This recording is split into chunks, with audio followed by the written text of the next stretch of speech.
Okay, I know I've been kind of MIA in here lately, but I have something to say. I want to talk about something I'm going to call weaponized ignorance. Not incompetence, ignorance. Have any of you guys ever read the book Black Beauty? If so, do you remember the scene where little Joe Green accidentally causes Beauty to become very sick? His dad comes to the stableman John afterwards, and they have a very interesting conversation. One thing John said about ignorance that I've carried with me ever since I read it as a kid is, don't you know that it is the worst thing in the world next to wickedness? And which does the most harm, heaven only knows. If people can say, oh, I did not know, I did not mean any harm, they think it is all right. And I think there is true wisdom in what he said. While ignorance isn't necessarily malicious, it still causes real harm, as much as, or maybe even more than hatred does. I think that a lot of people who spread all the isms and phobias are doing it out of ignorance. Sometimes this is willful, wherein people are aware that their lack of education on a topic can cause damage and still make no effort to change that. But other times, ignorant people are exactly that, ignorant of the damage being done by their actions. They truly believe that they are doing good work. Unfortunately, we see this a lot in the church.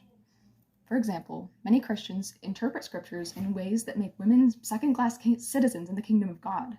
They think that this is what's best for everyone because that's what they've been taught. But regardless of their intentions, women experience very harmful things as a result of these teachings. Some of what I'm about to say is going to be controversial to my fellow Christians, but another group of people that gets hurt by the church a lot is those in the LGBTQ+ community. Similarly as with the subjugation of women, people read passages about these people without understanding the historical and cultural context they're written in. And in turn, they drive away the people we are called to love and tell them the only way to be accepted by God and His church is to deny an innate and natural part of their identity.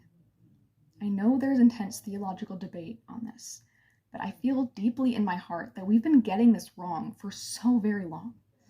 I don't want us to be a generation that future Christians look back on the same way we look at the people who used the Bible to uphold the institution of slavery. Many of us Christians do not mean any harm. We are still accountable for the effect our words and actions have on the people around us. We owe it to so many marginalized communities to dive into prayer and study, to thoroughly re-examine what we've been taught.